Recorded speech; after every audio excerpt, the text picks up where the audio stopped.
Gloves Off is always on point. Bringing you the best on current issues, community affairs, and the happenings around us. This segment of Gloves Off is brought to you by the best, so pay them a visit. Check them out. This is Gloves Off.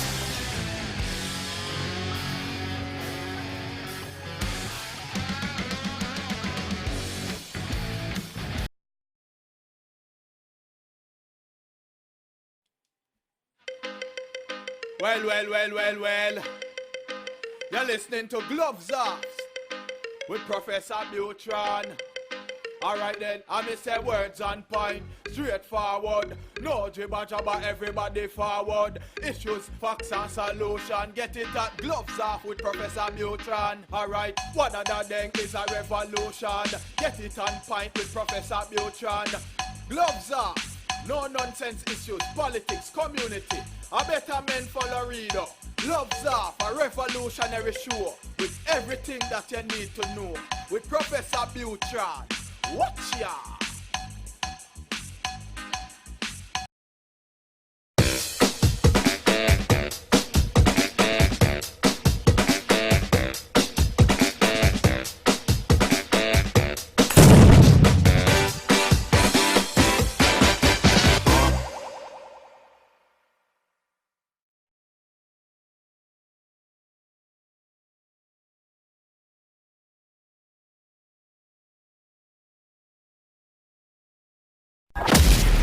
If you've ever wondered, if you ever had a clue what would happen if Batman, the Avengers, the X-Men fought the 47 Ronin, you will have great hitting, power strikes, and speed. This event will be known as the North Texas Stick Fighting Championships. It's open to all martial artists. This is where legends are formed, where they're forged, where they are founded. Sign up now. Call the number 956-401-4868 and look up the website at www.savate.biz. So remember, this is for serious martial artists. If you're not serious, sit back and whisper about the event. If not, we'll see you there.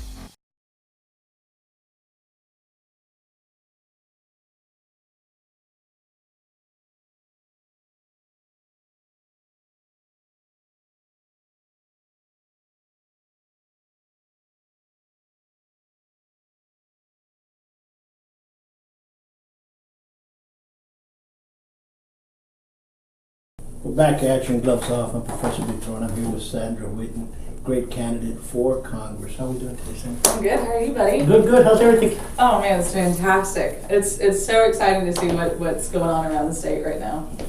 Tell me about it. Oh my gosh! I mean, I'm having almost the time of my life. But the cool thing is that I'm finding all these Texans that want to be Texans and want to save America and save our state, and the fire that they have, it just keeps recharging me. Like every time I go somewhere, it's another story, but we all have the same vision. It's that be bold to hold Texas vision. And I haven't seen you in a while, but back in June I had the opportunity to go to California. Sure. When I was in California, I met with a pastor, a friend of ours, and well, he's a friend now, but he sits down and he goes, "Hey, they tell me you're running for something out there in Texas. Is it city council or something?" And I started laughing. I said, "Actually, it's U.S. House of Representatives." And he's like, he sits back down and he goes, "Let's talk." And he goes, "Honestly, Sandra," he goes, "California is praying for Texas." He's like, "You have no idea. We watched the 2018 elections with y'all, and we were a wreck. Because the truth is that if we do lose Texas, we 100% are going to lose the rest of our country." He goes, "I'm losing my rights as a pastor, as a counselor, as an American citizen in California, and if Texas doesn't get serious, we're going to, the rest of the states, or the rest of the country is going to be just like California, and y'all do not want that." When we were there, I was dumbfounded. I had to pay an extra $3 for a 48-pack of water because of their recycling tax. I had to go through checkpoints to get into the state of California that were not federally mandated. They weren't like our U.S. Border Patrol ones. They were to check to see if we had different agricultural things that we were bringing in. Now, this wasn't like what we have with the customs agents. These are literally 19, 20-year-old kids that were like, "Do you bring anything into California that's not from California? Okay, goodbye." That was it. So That's not what we want here in Texas. Were they ag agents or anything? No, literally, they're like 18, 20-year-old kids. I mean, they were having conversations over our cars. So, I mean, they're not even doing their job effectively anyway. And, but these are the kinds of ridiculous mandates and regulations that the state of California feels like the rest of us need. And so that's why we're seeing this socialist agenda being pushed from California, and now its icy grip is here on Texas. In fact, in our own district, where they're bringing that same mentality here with rhetoric of the Green New Deal and all of these other idiotic ideas that are just going to suffocate our state and suffocate our district specifically. Well, there's a lot of things that has happened since June to now, and there's a lot of stuff that's going on here in Laredo from now. Now we have a new comprehensive plan and the new safe zone plan and all this other safe zone zero or safe zero and you're like, and they have a Bible, the city's about this big, okay? And that's supposed to be how we're supposed to be living 10, 20 years from now. And they tell you that so many people voted for this and went to town hall meetings, and you're like, when? It's an agenda that's sweeping through. And this agenda is, I hate to, for folks who say, you're wearing a aluminum tinfoil hat, but it sounds too much like Agenda 21. And you go back and you look at it and you're like, well, when the conspiracy theory sounds, it's too much like reality. There's a problem now. That's when we should be concerned. You can't make this up. And that's the problem. We cannot make it up what's going on. I tell people all the time, if you're not getting upset, then you're not paying attention. When you actually start having these conversations with citizens, or when you start having these conversations with elected officials already, or just in the media context of everything, and listening to what's going on and seeing these real life stories, you're going, why is the silent majority still content being the silent majority? We're losing our country, we're losing our homes, we're losing our jobs because we're so busy being here instead of being here. I'll answer that question about the silent majority, and especially the silent majority in Webb County and Laredo, Texas, because those are the ones that I can vouch for and experience for. The majority of the silent majority here, they do not want to stand up because you still have the tenets of the oppressive Democrat government still lingering on. So when they come up and they say, I'm not for you, or I'm going to vote for you, or you have the sign of the wrong person out on your property, then your business suffers. Maybe you have a contract or two with a city or with a county or what have you, and all of a sudden you don't have contracts anymore. Or if you have a restaurant, all of a sudden you have the food inspector showing up and you have 5, 6, 7 tickets. You see, all these oppressive tactics that are done under the color of law have been going on in South Texas for years. Yeah, but here's the problem is that goes right to that socialist mindset. I mean, this is a bullying mentality that we have, and that's what we have to break free from. I've said it before, back in 1776, we said we didn't want any of that kind of behavior anymore. That's what we told England, enough is enough. And now we're still living under that here, and that's not what freedom is. Yeah, you're absolutely correct. But when some people will stand up and fight, some men will stand behind the skirt of their women and have them yell. Understand what I'm saying? And if a man now stands up and says, protects a woman, it's called toxic masculinity. That's a joke. Understand what I'm saying? You know my voice. That's a joke. You know what I'm saying? So when you look at all this stuff here, and I grew up with the animal crackers that had lions and everybody, now they changed the animal cracker color in the front. They're not behind bars. Yeah, well, we don't want to. Okay, so they changed it for a reason. But remember, what we need to understand is that type of mindset, there's people that won't stand up. So that's why it's called the silent majority. They're going to go in the back and they'll exercise their right to vote, and they will vote. And that's the majority, whether they're silent or not. That's the one you want to reach. You know, here's what's really kind of cool is so during back to school shopping season, during Sure. that weekend and everything, and I had my boys out, we're, you know, dashing the halls of the mall, and, you know, we're finally just kind of pooped up against a counter while they're trying on pants again, and the manager and I were talking, and finally we get to the point, and she's like, well, you know, tell me what you do for a living. And so we started talking about me running for Congress and stuff, and about what I believe in, and, you know, about how we believe in freedoms and this, that, and third. And finally she looks at me, she goes, she's not much younger than I am. She looks at me, she goes, you know, I wish I could have that boldness. She's like, I really agree with everything that you're saying. She's like, but if I went home, she goes, and told my mom that I wanted to vote Republican, she goes, I honestly believe I'm a Republican. But if I went home and told my mom that I was a Republican, she probably wouldn't talk to me again. And I kind of was taken aback by it, but I said, well, you know, what is it? Do you still live at home with your mom? You know, I understand you're a single mom and everything. She goes, no, I have my own place. I completely stand on my own 2 feet. And I said, so what is it about it that's got that stigma that makes you so afraid to tell her how you really feel? And she said, well, and it kind of went back to that same mentality. But the thing is if we don't start waking up, nothing's going to change. You know, we, especially since I've seen you last, I've gotten to travel the entire state, and I'm actually going up to Midland, Odessa tomorrow to kind of further that state mentality that I've been trying to unite our state. And if we're really not going to be bold, if we're not willing to really stand up, and this isn't to be argumentative. You know, I've been really fortunate and blessed. I've actually gotten to do a couple of liberal podcasts. And one of them, you know, he was pretty extreme socialist, and the other one was pretty moderate Democrat.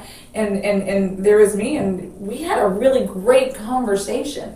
It's not, you know, we have to get past this mentality of, oh, you're a Democrat, so I can't talk to you anymore. Oh, you're a Republican, I can't talk to you anymore. Oh, you're an independent or a libertarian, you don't even know what you want. So we're not even going to consider anything that you have to say. You know, we keep putting this focus on the R or the D or the fill in the blank letter or a color representation. But the truth of the matter is that at the end of the day, we're all Texans.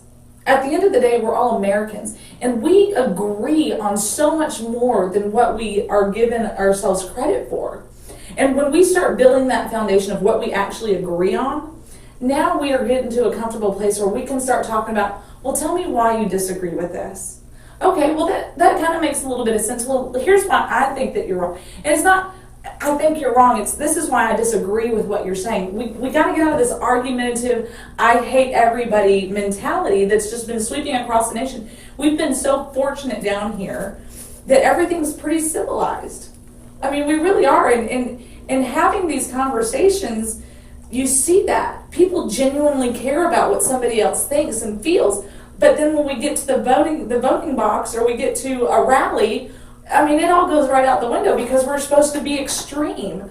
We're not extreme in our everyday life, so why are we going to be extreme in our politics? Let's be sensible. No, you're correct. You know, I look at the right and the left, and people say Democrats or Republicans. No, look right and the left, the right wing, left wing, same bird.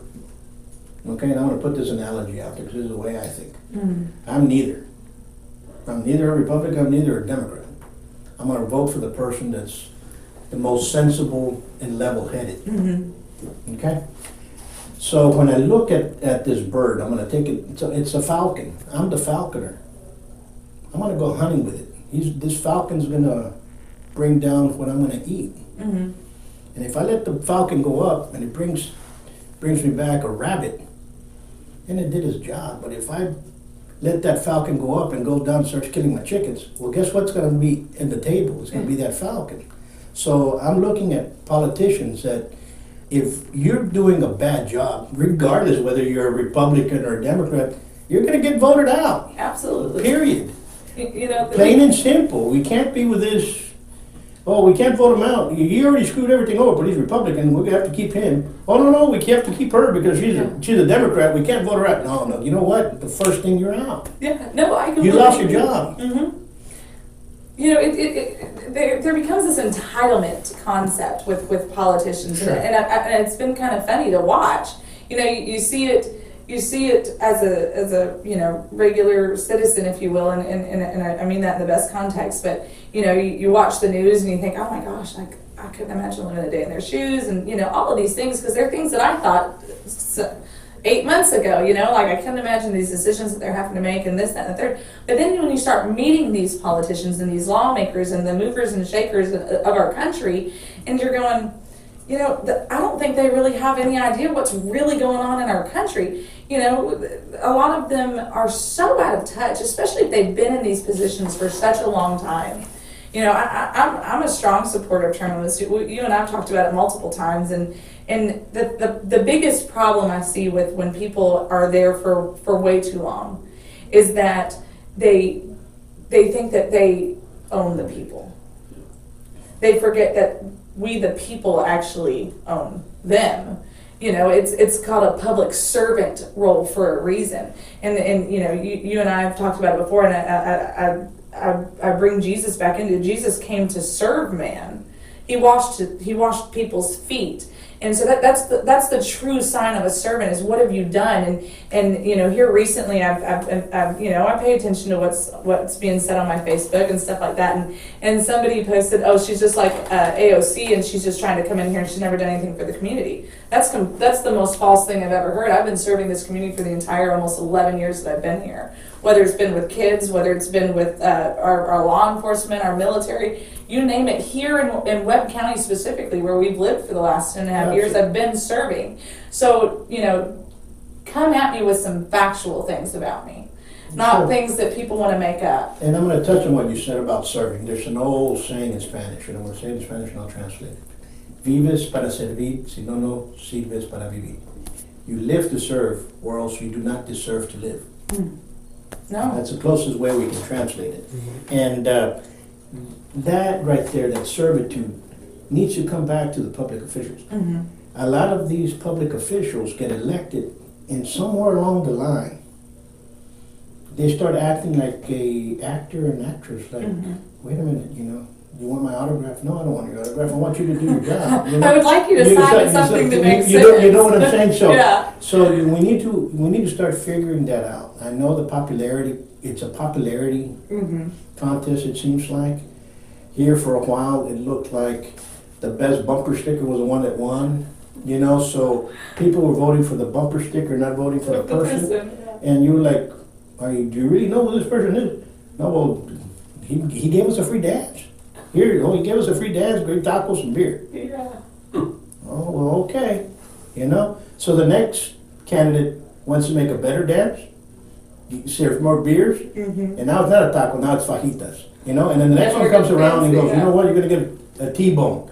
So everybody tries to outmatch each other. No, let's come back down to reality. Okay, let's come back down to reality, and let's come back down with the people, and let's start talking for people one-on-one, and let's start moving this forward. And I think that's what needs to happen. No, absolutely. This time, for the ballots for 2020 and everything, we've got this really almost, I guess, unique idea of name recognition. We're not doing straight party tickets in Texas anymore. And I mean, what a novel concept. People are going to have to actually do the research on their candidates. And that's fantastic. And I think that by allowing this system to go away, we're going to actually have to get to know our candidates, because we have the name recognition thing that that's vital anyway, because people do need to know who you are. You're saying that you're going to come and work for the people, you're going to serve the people. Well, we want to know who you are, and it's completely a valid argument. But now we can't just hide behind, I'm just a Democrat. Well, because that's not going to be, I can't just a straight party ticket. And the thing is that it's not just localized to just that office. Me personally, I need to look at what's going on down the rest of my ballot. I've got some great candidates on our ticket that's coming up, and that I'm partnering with, and I'm just, our messaging is spot on, and it's important because we're going to be able to work together on the federal and the state level so that we can actually take care of our district for a change. These are things that are just mind-blowing concepts, but it's not because we're trying to recreate some wheel. The wheel was already there. Our founding fathers gave us the tools necessary to run a country and to run our states the way that they were supposed to. But we all decided that we could do it better than a document that was created over 240 years ago. That same document that's still standing, and why we're able to stand up and fight for our rights. Because without that document, we could do nothing. And you lose one right and you're going to lose them all, because they all protect each other. Every single one of those amendments are vital and necessary, because with one you protect the other. You start ripping those amendments away and you start ripping those rights away, we have no country any longer. We're the strongest nation in the world because we have the right to bear arms so that we can protect ourselves. Absolutely, and I'm with you on that. And if it wasn't for the second, the rest wouldn't matter. And Absolutely. that's the only reason the second is there. And that is, to me, the disguise and the running around and trying to do these red flag laws and doing these camouflage red flag laws. And it's not a red flag law, it's meant for mentally ill. No, wait a minute. Let's put it down to where it's at. Okay? It's not the gun. Yeah, no, not a chance. You know, I yesterday I talked to a dear friend of mine. He's a hell of a lawyer. He's a hellacious trial lawyer. And I was talking on the phone about him. We were talking about something else, and I said, you know what do you think about these red flag laws? Boom! And it was kind of like if I just stuttered something. He started yelling on the phone, and I said, okay. And he's from Chicago, and I told him, okay, when you start talking like an American and leave the Chicago lingo and yelling, you know, trying to get a taxi, then we can go ahead and start talking. You understand what I'm saying? Then he turns around and he says, no, we can. It's because it's property. I don't want to argue about property. It's what needs to happen. Right. Okay? They're placing blame on law-abiding citizens in an object, a tool. Okay? And they're going to punish all law-abiding Americans because they own a tool, or period. Well, they're not. Where we come back with the mass shootings, and when you start looking at the mass shootings, and especially the recent ones, the FBI knew the mass shooter was going to do it. The police knew the mass shooter was going to do it. They knew exactly the motive. They had the manifestos, and they sat around and did nothing. When are they going to get punished for not doing their job? That's what I want to see. You know what? All you FBI agents in Dallas, they got the manifesto of the person from Allen that drove all the way to El Paso and did that horrific act. Yeah. Guess what? You got 6 months, no pay, nice vacation. Yeah. Okay? Because you guys didn't do your job. Yeah. Understand? Because they knew about it. Period. But no, they're blaming the object and they're blaming everything else. And we have some great agents, and we have some great peace officers, and our first responders are A1. It's not you guys. I love our first responders here. It's not them. Yeah. It's the office pinkies that don't do their jobs, and they're waiting for the next. Okay, that door is gonna have my name up there. If I do this over here, let me go over here and follow him around. Understand what I'm saying? No. And that's what needs to stop now. You know, we can. I love it when people sit here and talk about guns and this and the third.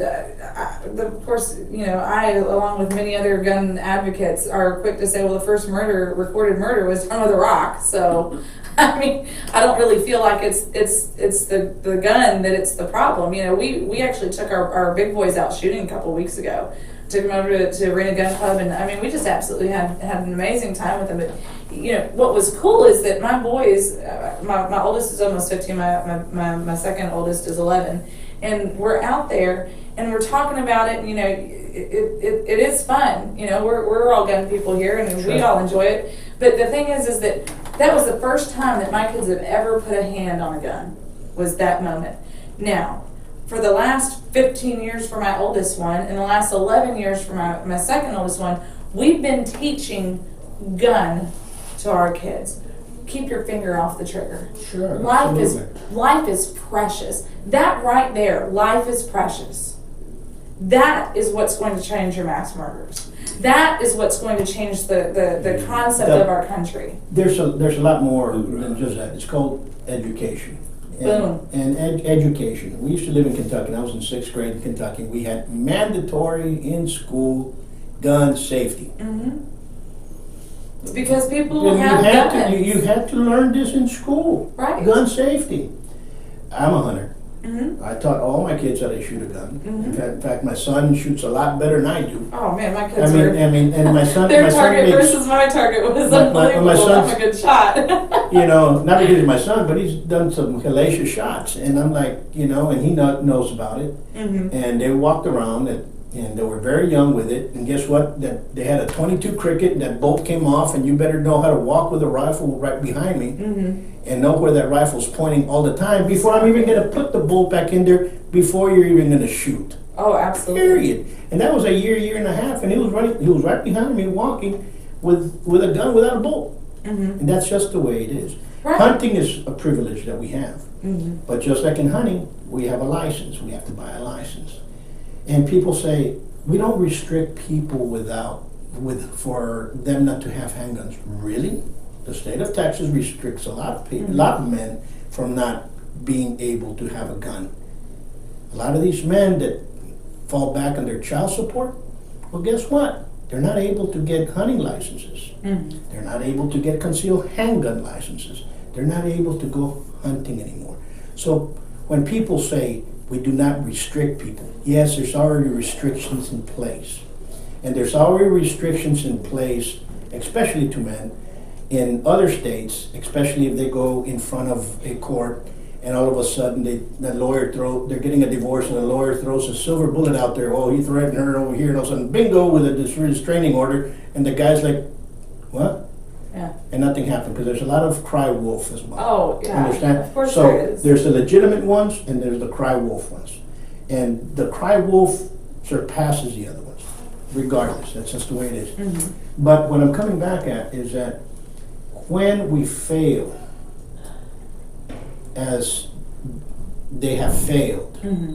those that are supposed to be protecting us, and all of a sudden they understand that they failed, they start pointing, well, that he did it, he murdered it. But yeah, but you knew about it.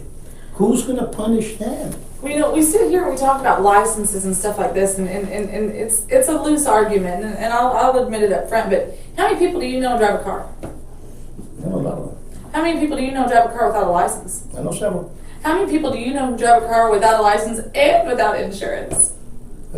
A couple, maybe. Hey, that's against the law. Oh, yeah. Are you kidding me? Wait, a car can kill somebody. A car can kill a lot of people. What? Where's our outcry? Where's our outcry for this licensing law? Now, getting a license to drive a vehicle is not a constitutional right, No, it's not. but owning a firearm is.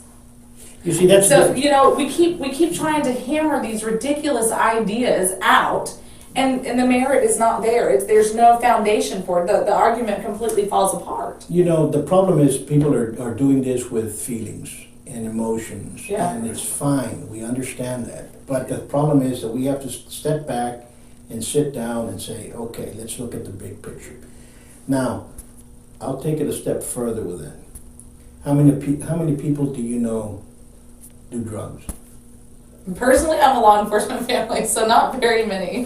Do you know Probably the close to none. the friends that you had that smoked? Sure, I mean, back in high school, Okay, sure. We've known people Yeah. that do drugs, and they might not be in our family, but Right, that yeah. we're potheads and coke addicts and this and that, and then on and on and on and on. We all know them. Okay, that's against the law. And they're the first ones up there pointing the finger at the others that they're not doing. Yeah. You understand what I'm saying? Breaking the law. Look, really, Yeah. what are you doing? You know what I'm saying? So we have to step back. Mm-hmm. And your election's coming up. Changing the subject. Yeah, Let's of move on course, forward. okay. Your election's coming up. What are your next plans? What's up next? What's up next? How are you going to tackle this? So here's, we actually have a lot of really fun stuff coming up. We're working on getting our big rally for down here. I'm waiting until it gets a little bit cooler. I'd like to try and bring some cool fun here to Laredo and into Webb County. We've been all over all over our district, not just the state. I've really been all over. I've been in San Antonio. I've been down in the valley. I've been reaching out to our in-betweeners there in Pleasanton and Jordanton and everything, and really just getting out and getting into people's hearts. I completely agree. We should not be using emotions to decide what's right and wrong for our country. But once we start getting back to those heart issues, like I've been saying at the beginning, then from the very beginning, then we start seeing how we should be voting. We start allowing all the other nonsense to just start falling off. Everything comes back to the heart. Whether we're talking about guns, whether we're talking about abortions, it doesn't matter what we're talking about.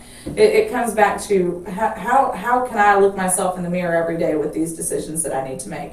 And so getting out and getting to talk to people at 28 and getting that real feeling and having these real conversations, that's just, that lights my fire every single day when I get to do that, and seeing people wanting to come together and come behind something. One of the things that I've been fortunate in being able to do is reaching out with other congressional candidates around the state and saying, hey, we all have this same idea, and we want to be able to push it forward to change our whole entire state and how the rest of the country sees the state of Texas. We know that everybody's watching the state of Texas, so we want to be able to be like, hey, we're Texas, we're bold, we're here, like, let's get it done. Yeah. And so we're fighting and we're building each other up.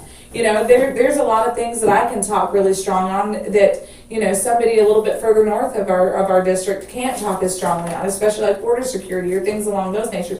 But then they can bring me something that I needed to bring into my repertoire and those kinds of things. So we're allowing those meetings to be able to happen. We actually just did a hurricane relief drive up in San Antonio with the Young Republicans of Bexar County and of Texas. And that was so exciting because so often we hear that the Republican Party is the party of thoughts and prayers. And so, and thoughts and prayers are great.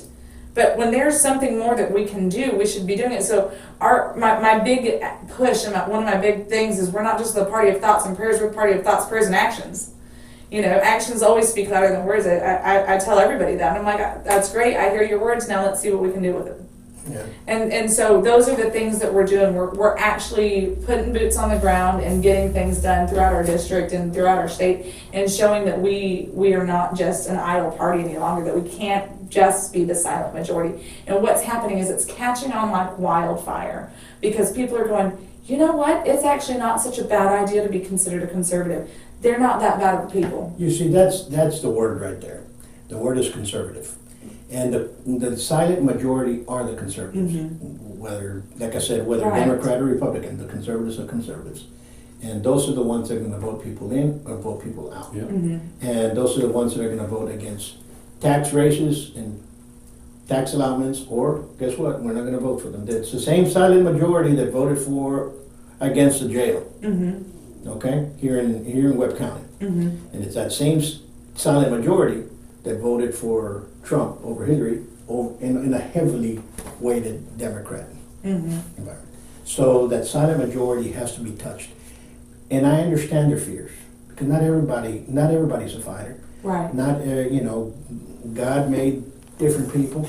Right. He has sentinels and so on and so forth. If you look at the angels, they're all different forms, and then there's a bunch of angels that have swords, and those angels are done for one purpose. Why? Because he understands it.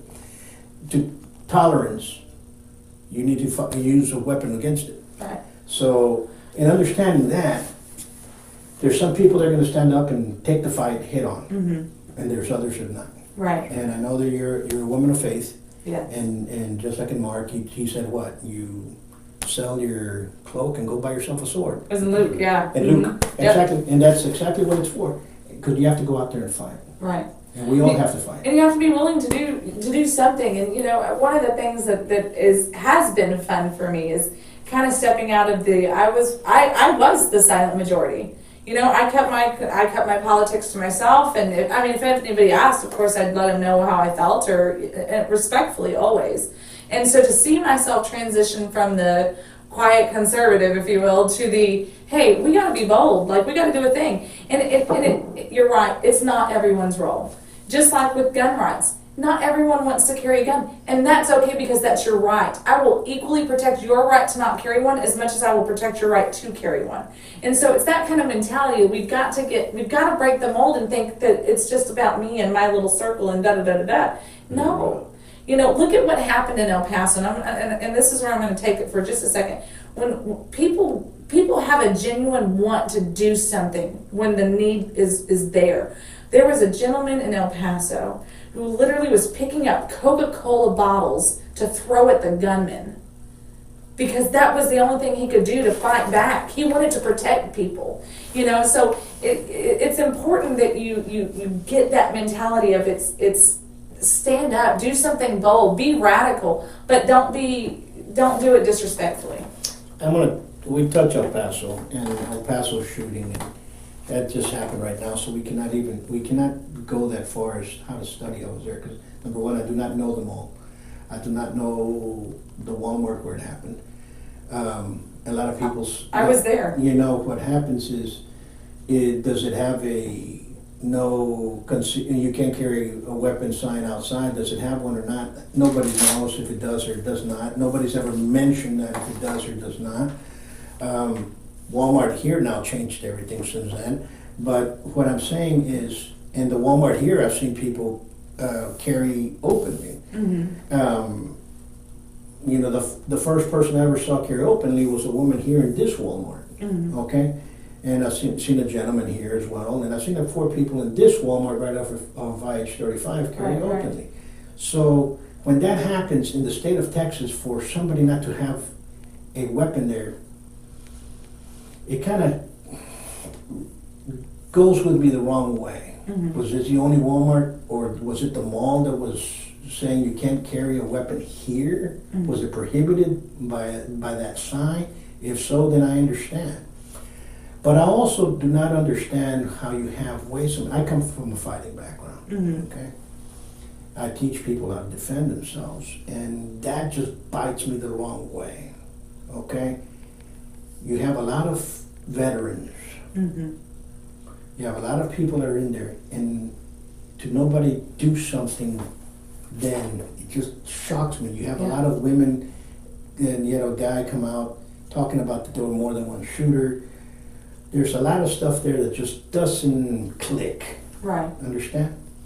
So, and I'm not talking about gunfights. Okay? Of course. I'm talking about literally defending yourself, mm-hmm. okay? Defending what's there. You have to stop what's there. I don't care if you're Republican or a Democrat or Martian or whatever, and you're in front of me and you're threatening me. I have to stop that threat. Understand that? Absolutely. And it wasn't stopped. There was something there that just does not go. Walmart has so many cameras. Mm-hmm. This one right here has more cameras than anywhere, and all of a sudden there's only one picture of that person coming. It just does not fit the bill. Yeah. Understand? Mm-hmm. The other thing in there, he drove from Allen to El Paso to shoot Mexicans. There's more Mexicans in DFW than there is in El Paso. There's more Walmarts in DFW than there. It just doesn't fit the bill. Yeah. So when you talk about that, I'm just like, quarterback it a little bit, but you know what I'm saying? It was just that primal instinct that this gentleman had to just defend whatever he could. And it was just that boldness that he had. I mean, he literally, we say don't bring a knife to a gunfight. He literally brought a bottle of Coca-Cola to a gunfight because he knew that he had to do something. And we take that back and not to kind of relate it, but just to have that same passion.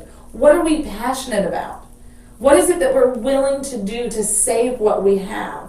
We don't even need to necessarily make it better. We just have to follow the guidelines that we already have. People ask me all the time, well, what bills are you going to try and push through and this, that, third. Look, the thing is we actually need to pull back some of these bills that we already have. We don't need to keep adding to the stack of things that nobody's already enforcing. We have, you can take something simple and then we have 900 things on top of it that all just say the exact same thing that the original bill said. We got to start pulling all this stuff off and make sense of our legislation so that law enforcement officers can do their job. One of the things that we find is that they're so caught up in red tape, and I think that this might be where one of the problems came into, specifically with this El Paso shooter. The FBI may have known, and I'm not going to pretend like I was in the office and knew what happened, but there's so many, okay, well, this is the protocol for this, but this kind of contradicts this, so you can't really do what the actual protocol was because now you're stepping over this line, because we've created so many ridiculous laws that the original law can't be upheld. You see what I'm saying? So now we have this whole vicious cycle, and now nobody knows what's up and what's down. And we see it all throughout. It doesn't matter if it's with law enforcement, it doesn't matter if it's with our land rights, it doesn't matter if it's with our taxes. I mean, you fill in the blank for whatever you want to. We just have too much, so people have no idea what's going on. And so that's why a lot of citizens feel like they cannot get involved because they don't have time to sort through it all. And I'll be bold and say I get that. I thought the same thing, but then when you actually start reading it and start paying attention to what's going on with it, it makes it easy to hone it in and just get it done. Absolutely. Well, you got some big steps in front of you. You got a couple of months that are going to be rough, and then I think everything's going to start really kicking in after New Year's. Absolutely, we're excited. So we'll and I've told you, and I've told Congressman Quiet, and I said we're going to do a debate, and we're going to entertain one. Now, if it's only you two. If it's you and the apparent others, then come on over. You know what I'm saying? Right. So and everything's going to be the same. So we will do a debate. All right, And we look forward to it. And we'll see you again. all right, sounds good. I want to thank you for standing up. Absolutely, And folks, pleasure. one thing that gets me: we're already 2 weeks into the school districts, and people are running past buses that are stopped with red lights and the stop sign. All right, be careful with our kids out there. Absolutely, Until next time, peace. that'll be good.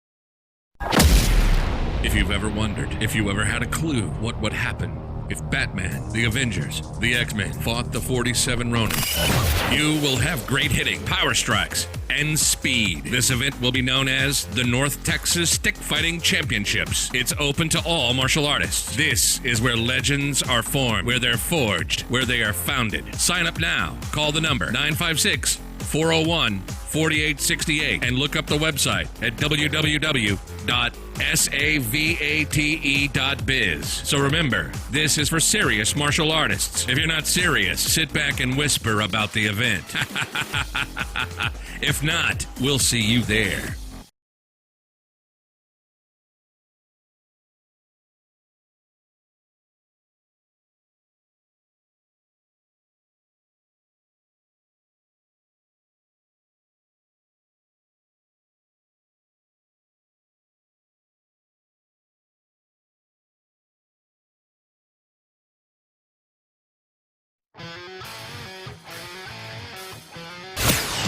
Gloves Off is always on point. Bringing you the best on current issues, community affairs, and the happenings around us. This segment of Gloves Off is brought to you by the best, so pay them a visit. Check them out. This is Gloves Off.